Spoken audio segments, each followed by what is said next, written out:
Okay, so let's just say we want this to be at night and we want some sort of neon sort of sign illumination happening.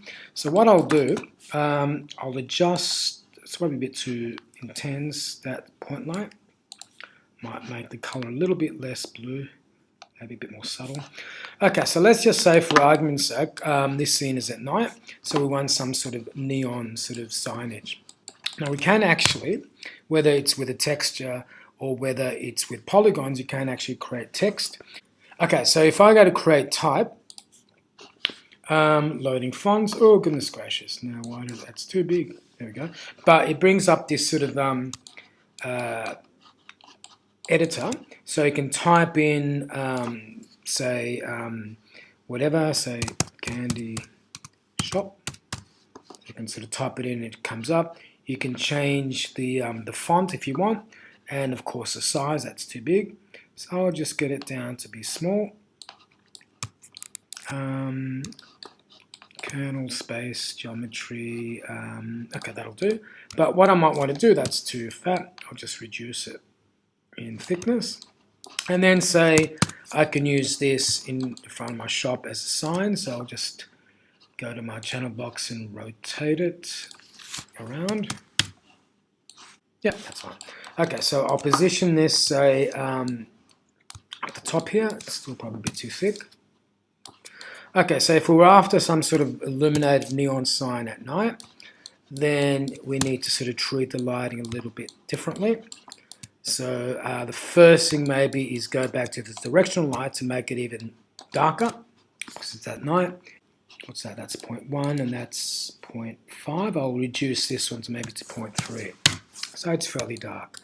Now the spotlight, again, you have to decide what you want more illuminated. So this one, spotlight, I'll just reduce the intensity a little bit. But what I want illuminated is the candy shop. So again, a few ways of doing this. One, you can say, and I'll use this light, I'll duplicate this point light. You can use this point light, although you can use area lights. Again, it depends what you want. So if I go duplicate that point light, I can just place it in front of that sign. But again, point lights are good. You can have a row of point lights, but point lights are much better for specific points in space.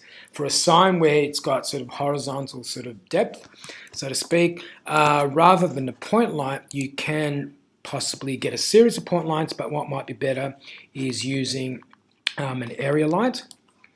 So if you look at an area light,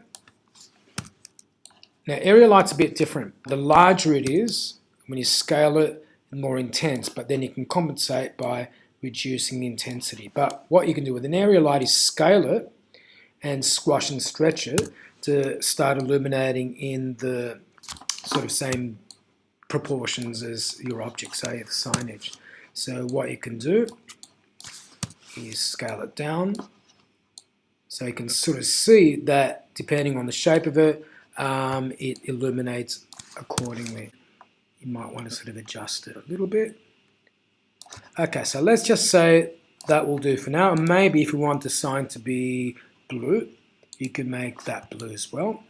Now, that's not enough to illuminate it, because if you render it, you'll get some illumination. We want some neon type of illumination. So let's just see what that looks like before we move on. Okay, so it's not really neon. So what we can do, yeah, not really neon. Now, a couple of things you can do. One, I'll add a new material as normal. So assign new material. Now, I'll use a Lambert. So we can use color, but we want it to be a bit more luminous. So rather than the color channel, what we can do is adjust the incandescence channel. We said we wanted this blue. So if I click on the little swatch, I can select sort of a blue color. Maybe slightly different blue, whatever. Okay, so you can see now that that's much more intense blue.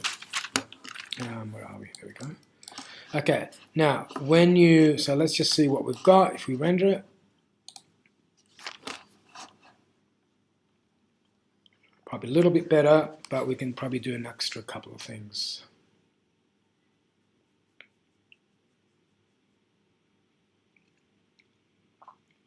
Let's go to raw. Okay, not bad, but we can still have more luminous. Now what you can do, and again what I'll do is I'll get rid of the previous ones. So delete the previous image, and I want to sort of compare this is what I'm going to do next. I'll keep this image. Now the adjustment I'm going to make is to the material. So I've adjusted the incandescence to this bright blue, but the extra step is if I go to Special Effects tab, just below, what I can do is just slightly play around with the glow intensity slider, so just a little bit, there we go, 0.05 or whatever. So if I render it again, let's see what it does.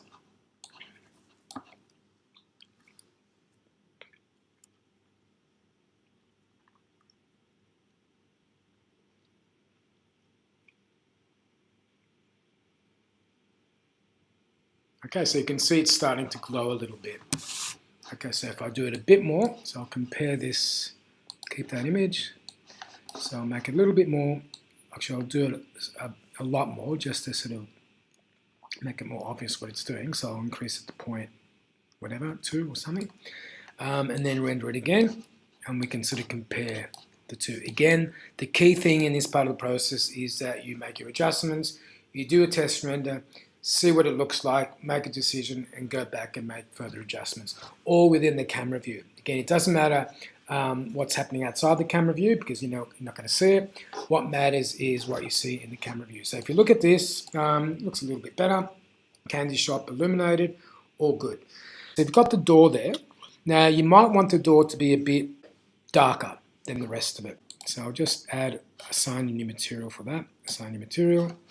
I'll make it a Lambert. But instead of adjusting the color, you can also use material to lighten or darken it, the actual object. So if you go to the diffuse channel or slider in materials, and if you adjust it, you can see the effect it has on the object. It either darkens it or lightens it. Okay, so this is useful not so much of changing the color of the material, but if a certain part of your object that needs to be lit differently, like a back wall, but you can't really do it with adding a light, the way you could do it is by having it as a separate material, then making an adjustment on the diffuse so you can control how dark or light it looks. Okay, so in this way, it sort of goes hand in hand with lighting. So effectively, it's lighting the scene or the object, but rather than using specific lights, it uses material attributes to lighten or darken the object. So I'll make this a little bit darker. Okay, again, you sort of you sort of to and fro, and you might want to sort of make that a little bit brighter, but because you wanted to make it nighttime, maybe make that spotlight color a bit blue as well. Okay, it depends what you want, and you sort of look at it, you render it, and we have a look at what you've got. Probably too blue.